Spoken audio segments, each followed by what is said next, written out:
I'll give you that answer on Monday. We'll be very specific on Monday. What do you,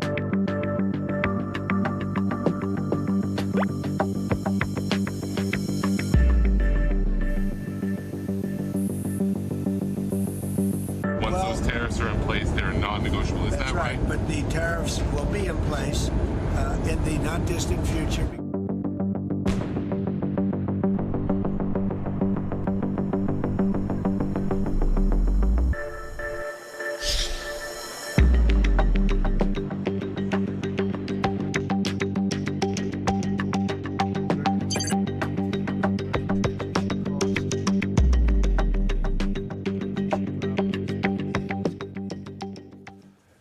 취임 이후에 전 세계를 상대로 관세 폭탄을 투척해온 트럼프 미국 대통령이 이 관세 카드를 유예하거나 거둬들이고 있습니다. 오락가락 정책에 주가는 물론이고 미국 국채까지 폭락할 조짐을 보였기 때문인데요. 자, 그런데 문제는 트럼프 대통령의 변덕스러운 정책이 어디로 튈지 아무도 모른다는 겁니다. 우리 정부는 어떻게 대응해야 할까요? 관련 내용 박연미 경제평론가와 자세히 짚어보겠습니다. 평론가님 어서 오세요. 안녕하세요. 네, 자 트럼프 대통령 오락가락 하루 이틀도 아니고 지금 벌써 몇 번째인지 기억도 잘 안 나는데 자 앞으로도 이게 계속 된다고 봐야겠죠? 네, 아마 앞으로도 품목별로 이야기 나올 때마다 한 번씩 후진기어 넣었다가 생각해보니까 그거 아니고 다시 D로 바꾸겠다, 기어 변속하는 거 아마 우리가 흔히 볼 수 있을 것 같은데요. 가장 최근에 우리를 헷갈리게 했던 게 바로 미국 관세 국경 보호국이 내놨던 조치입니다.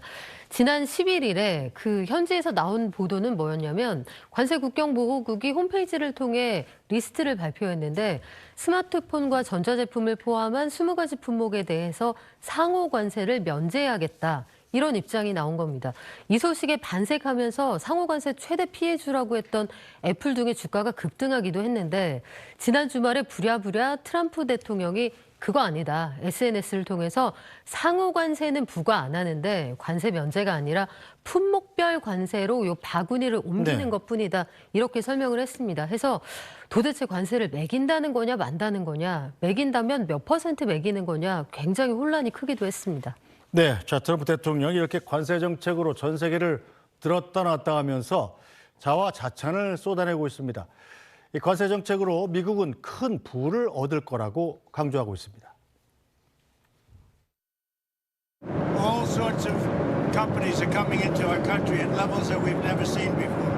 In addition to the $1 trillion, thousands of companies are going to relocate back into the United States. We will be taking in over $1 trillion over the next short period of time with the tariffs that I've already instituted. They're already in place. Now, what's going to happen with the market, I can't tell you, but I can tell you our country has gotten a lot stronger. And eventually, it'll be a country like no other.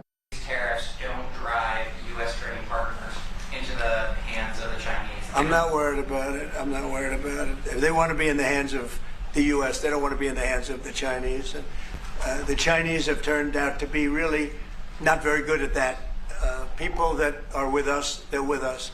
But 네, 자 트럼프 대통령이 원래 이렇게 큰 관세 폭탄을 막 던졌다가 거둬들이는 이유가 바로 그게 자기 발등을 찍는다고 그럽니까? 미국 경제가 안 좋아지고 있기 때문 아니에요? 네, 그걸 대표적으로 보여주는 게 미국 소비자들이 그 대형마트에서 사재기를 하고 있는 바로 그 모습인데 만약에 미국 경제가 살아나고 있고 이게 정말 미국의 서민 가정들에게 당장 도움이 되는 조치라면 달걀 한 판 더 사려고 앞뒤에 줄 서고 있던 사람들이 육탄전을 벌이거나 아이폰이 관세 붙어서 비싸지기 전에 사재기 하려는 그런 움직임은 아마 없을 겁니다.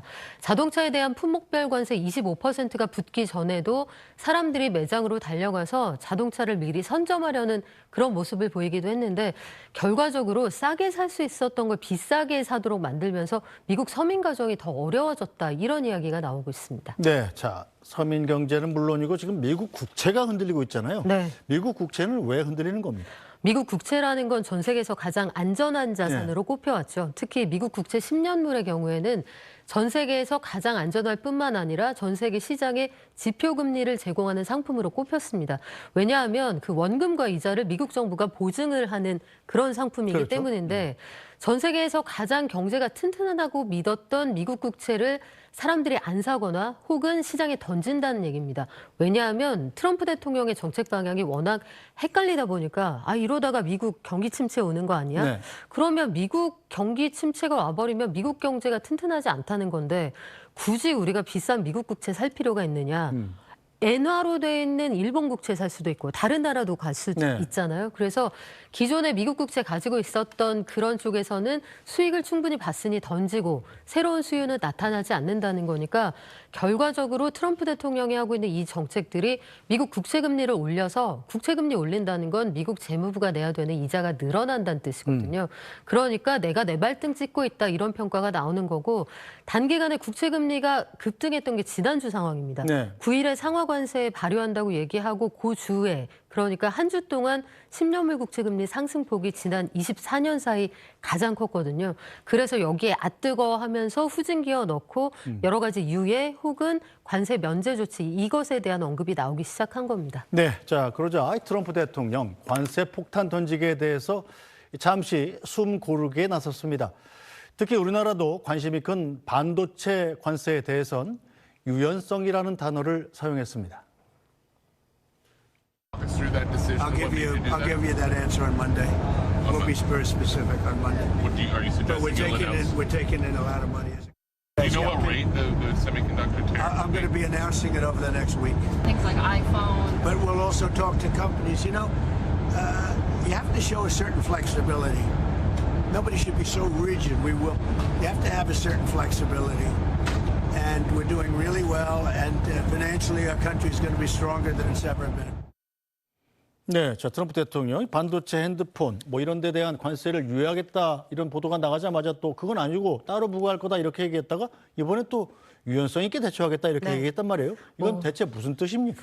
유연성을 미국말로 번역하면 변덕이 되는지는 모르겠지만 지금 이야기하는 반도체 관련해서 품목별 관세를 부과하는 시점이나 세율에 대해서도 굉장히 거칠게 계산을 하고 정확하게 지금 시점도 특정하지 못하고 있다는 걸 우리가 알 수 있는 게 트럼프 대통령이 저 기내에서 이야기할 때 이르면 내주라고 했고 다른 인터뷰에서는 14일이라고도 했습니다. 그런데 이미 14일에 발표되지 않았고 이르면 내주라면 저 말이 나온 뒤로부터 한 주 안에 발표하겠다는 건데 요 같은 날에 나왔던 하워드 러트닉 상무장관의 발언을 보면 네. 그 머리 묶고 다니는 그 프로레슬링 선수처럼 생긴 그 장관 네네. 있잖아요. 그래서 그 무역 관련해서 모든 업무를 총괄하는데 길게 보면은 수개월 이내, 짧으면 한 달 이내에 관련 조치가 나올 거다 이렇게 이야기를 합니다. 그러니까 관련 분야의 최고 책임자도 대통령하고 얘기가 안 끝났다는 얘기고 단순하게 비교하면 트럼프 대통령이 예상하는 반도체 관세 부과 시점하고 상무부 장관이 계산한 관세 부과 시점하고 아주 짧아야 몇 주가 차이가 난다는 거니까 지금 백악관이 손발이 잘 안 맞는다 이렇게도 평가할 수 있겠습니다. 자 일단 그럼 모든 제품을 미국 내에서 생산하면 관세를 안 내지만 네.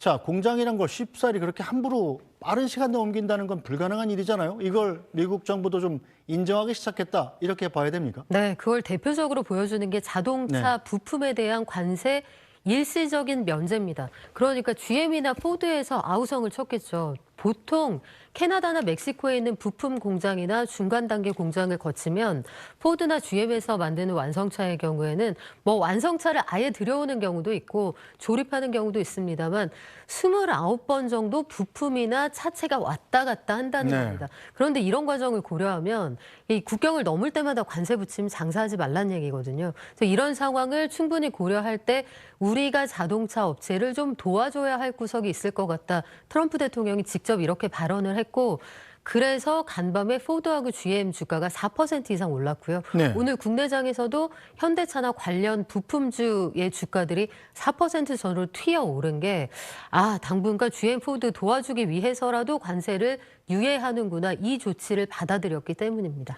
자 그런데 이 트럼프 대통령의 말 한마디가 이 전부 세계 경제를 쥐락펴락하고 있는데 기업들 입장에서는 정말 죽을 맛이겠어요. 그렇죠. 대표적으로 보면 최근에 애플이 어떤 일들을 했냐면 중국에서 관세가 어떻게 될지 모르는 상황에 상호 관세 145%라는 이야기만 나왔던 상황에 아이폰 생산이 지금 인도 물량을 최대한 늘려놓고도 81%가 중국에서 나옵니다. 그러면 여기에서 들여오는 게 145% 관세가 붙으면 미국에서도 장사하기가 어려워지거든요. 그래서 인도 물량을 전 세계 4대를 띄워서 공수하기도 했는데 도대체 정책 방향을 하루 앞을 예상하기 어려우니까 재고를 얼마나 쌓아야 하는지, 앞으로의 가격 정책을 어떻게 해야 하는지 정말 예상하기가 어려워지는 거죠. 그리고 환율도 지금 달러화가 전 세계 최고의 안전자산이라고 하지만 지난주 한 주 동안만 70원이 오르내렸습니다. 네. 그러면 이게 그 기업들 입장에서는 연간 달러화 수준 같은 것들을 상정을 하고 비즈니스 계획을 세우는데 계획 자체가 불가능한 상황이 되어버리는 거죠. 이런 것들에 대해서 아마 부작용을 토로하는 그런 기업들이 꽤 많았을 겁니다. 네, 다만 중국과 EU는 트럼프 대통령을 관세 정책에 강하게 반발하고 있습니다. 특히 중국은 오늘 미국에 대한 휘토리와 자석 수출을 사실상 중단하는 조치를 내렸는데요. 자, 박평론가님, 네. 이 자동차, 드론, 또 로봇, 이른바 미사일까지 첨단 제품을 만들려면 지금 휘토류, 자석이 필수 품목이잖아요. 네, 그렇습니다. 일본하고 중국이 예전에 무역 분쟁이 한번 났을 때 중국이 휘토류 수출 제한한다고 그러니까 일본이 바로 베껴 들고 항복하지 않았습니까? 난리가 났었죠. 네. 그게 2010년이고 15년 전 상황입니다. 그런데 그때 공연히 우리가 그 유탄을 맞았던 게 한국의 상황인데 네. 그때 당시에 중국이 전 세계를 상대로 안 판다고 해서 반년 동안 갔던 조치 속에서 우리도 굉장히 피해를 입었고요. 네.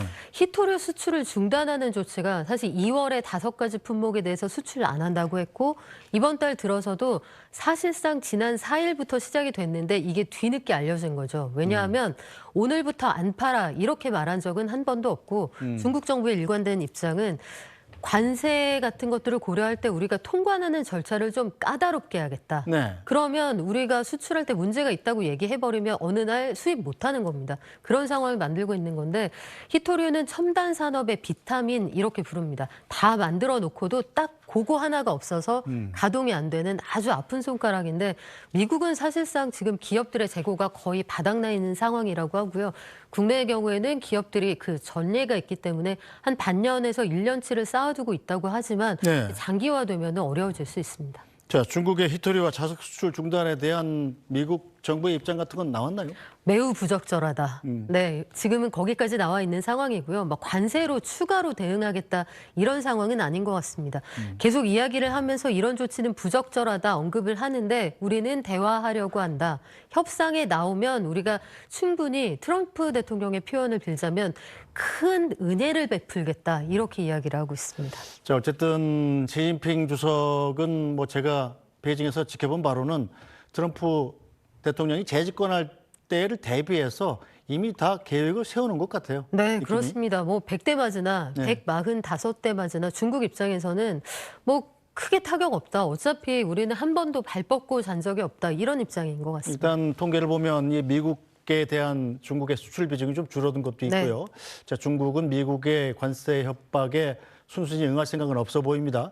또 보니까 시진핑 주석이 곧바로 베트남으로 달려갔더군요. 네, 그렇습니다. 지금 저희가 보여드린 영상에서는 트럼프 대통령이 다른 나라들은 미국과 같이 가는 거 좋아하고 중국 편 안 들 거다 이렇게 이야기를 하지만 벌써부터 관계가 틀어져 있던 EU하고 중국이 가까워지려고 한다 이런 이야기가 나오고요.